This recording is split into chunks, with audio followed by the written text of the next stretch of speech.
Salve, salve, amigos do canal Eu Vim de História. Eu sou o professor Reginaldo Cabral e esse é mais um podcast. Aqui você aprende história de uma maneira mais leve, mais lúdica, mais suave, sem o peso da sala de aula e às vezes está muito barulhenta, aquela coisa toda. Além disso, você pode baixar o episódio em seu smartphone e ouvir a hora que você achar melhor.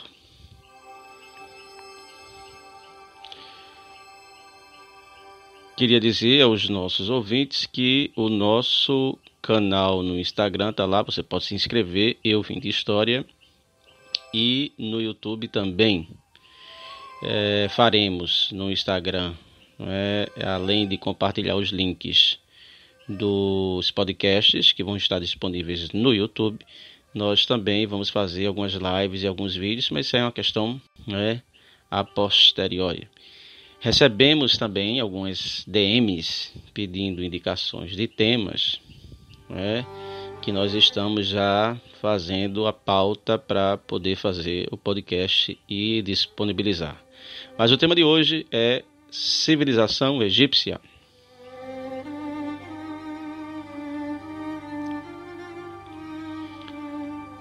A civilização egípcia ela é singular em relação às civilizações que se desenvolveram no chamado Crescente Fértil, porque a civilização egípcia ela teve uma maior durabilidade em termos políticos, não é? Isso se deve muito à questão do isolamento geográfico que o Egito tinha, não é? Perto do deserto,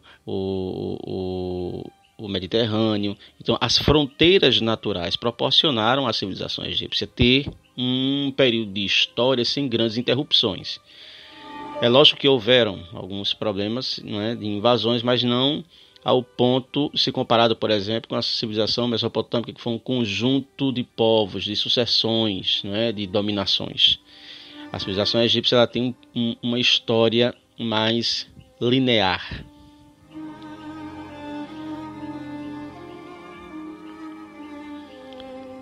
Nós dividimos a história do Egito Antigo em dois períodos, o chamado período pré-dinástico e o período dinástico. O período pré-dinástico, podemos dizer assim, uma chamada pré-história do Egito. O Egito era povoado por volta de 10.000 a.C., já por povos à margem do rio Nilo. Esses povos, devido à prática da agricultura, se fixaram na região das margens do Nilo, formando uns núcleos sociais conhecidos como nomos. Então, desde o período neolítico, a região do Egito já era habitada por esses núcleos sociais denominados nomos. Com o tempo, para um melhor aproveitamento das enchentes dos rios, esses nomos eles se juntaram, dando origem a dois reinos, o reino do Alto e o reino do Baixo Egito.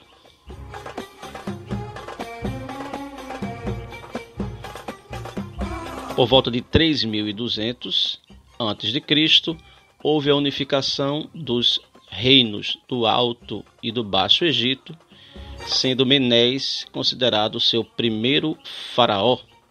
Começa aí a história das dinastias egípcias.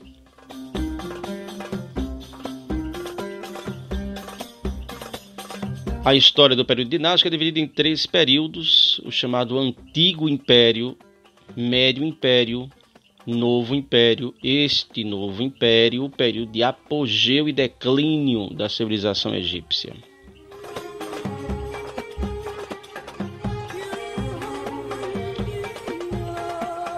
Após a unificação política dos dois reinos, Alto e Baixo Egito, o faraó, que era considerado um deus, passou a ser rei de toda a região do Egito. O regime de governo no Egito era teocrático. Theos, Deus, cracia, poder, poder de Deus. Quer dizer que o governante é considerado Deus. e a religião fundamentam o poder político. Logo, a palavra do governante é incontestável, porque ele não é apenas o governante, ele é o Deus.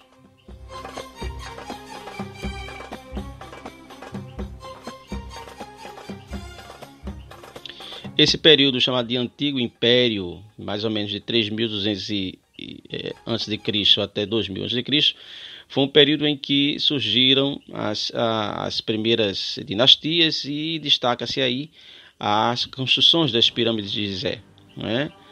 Pirâmides que possuem um significado não só cultural, mas político muito grande.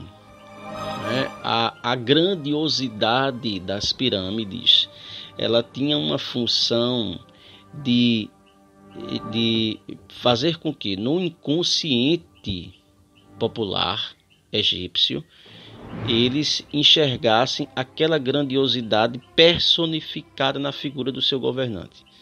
Então assim, meu governante ele é tão poderoso que olha o monumento que ele ergueu. Então a arte é utilizada como forma de perpetuação do poder, ou seja, o governante ficar marcado na história e, além disso, proporcionar na sua população o sentimento de inferioridade em relação ao seu governante e de submissão.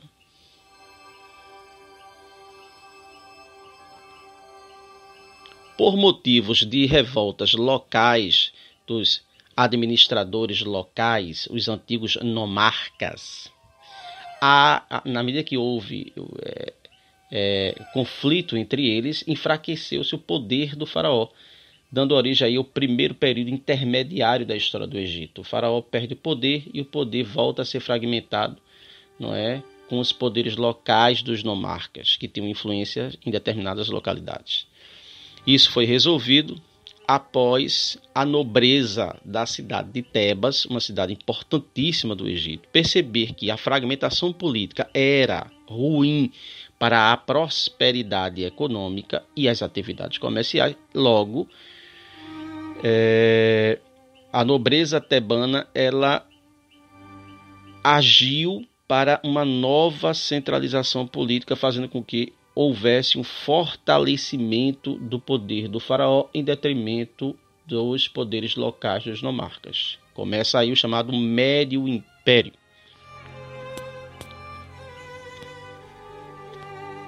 Nesse período, a capital, que era sediada em Mênfis, passa a ser sediada em Tebas. E o Egito passa a fazer suas primeiras expansões militares, ou seja, o processo de centralização política ele foi tão bem feito que proporcionou ao Egito incursões em outras áreas, expansionismo territorial, conquistando principalmente a Palestina e a região da Núbia, riquíssima, não é, em cobre e também em ouro, o que deu mais poder ao governo.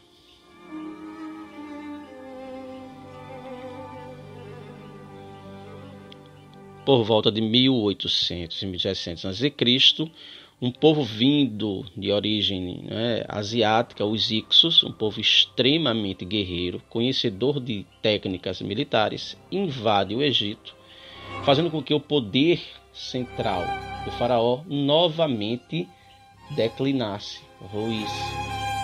O Egito passa pela sua segunda onda de fragmentação política ou, como os livros tratam, segunda fase intermediária.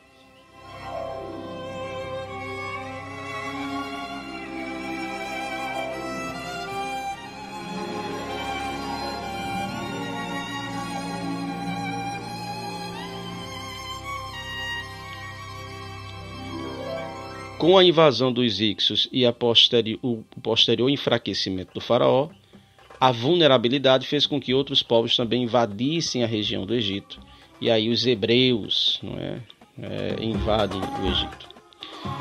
Porém, novamente a nobreza tebana consegue fortalecer o poder do faraó e consegue expulsar os Ixos. Esse detalhe é muito importante, porque para a expulsão dos Ixos, os egípcios tiveram que se aprofundar em conhecimento militar. Então, ao expulsar os Ixos, dá-se início a um processo de expansão fenomenal do Egito, né, em termos militares, conquistando regiões vizinhas. E os povos invasores, no caso os hebreus, foram feitos de escravos.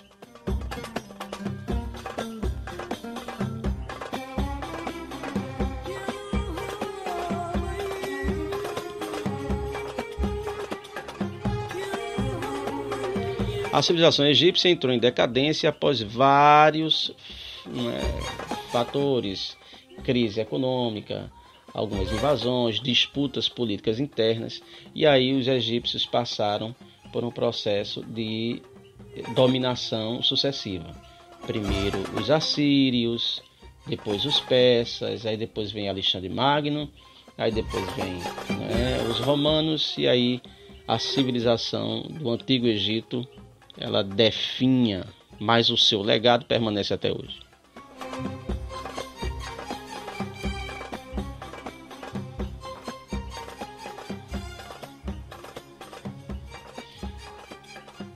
Em termos de sociedade, a sociedade egípcia era dividida em alguns grupos, não é? O faraó era o governante, considerado Deus, o chefe total do poder. Abaixo dele estavam os sacerdotes e os chefes militares. Eram classes chamadas de classes dominantes, né? Eram grupos extremamente privilegiados.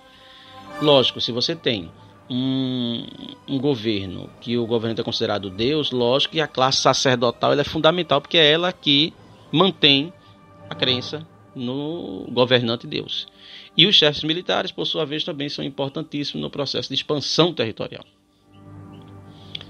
Abaixo deles havia alguns funcionários do Estado, como cobradores de impostos, pessoas que faziam registros, né, das atividades econômicas.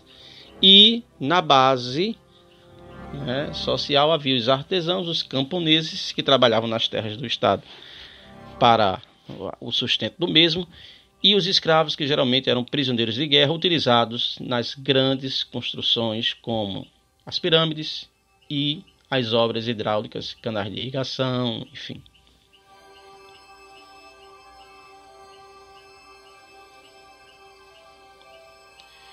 Em termos de religião, a religião egípcia é antropozoomorfista.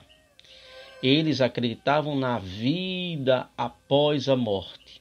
E esse processo era um processo mágico, religioso, não é? Acreditava-se que o indivíduo teria uma vida após a morte e tudo que ele tinha nessa vida ele levaria para a outra vida, né? Com isso, os egípcios desenvolveram a técnica da mumificação, o que proporcionou também conhecimentos anatômicos do corpo. Além disso, avanços na farmacologia, como o desenvolvimento de anestésicos, e há registros de cirurgias cranianas já realizadas no Egito.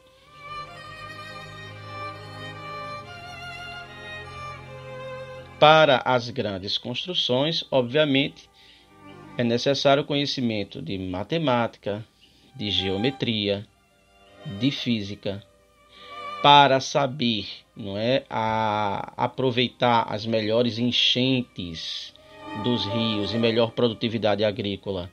Você teve o estudo, astrológico, astronômico, fazendo com que os egípcios tivessem um processo de calendário para prever as enchentes do Nilo, de modo que a civilização egípcia, embora milenar, embora muito recuada no tempo, ela conseguiu avanços extraordinários. Esse foi mais um podcast. Não se esquece de deixar o seu like no YouTube, se inscrever no Instagram e esperar os próximos episódios. Um abraço e até lá!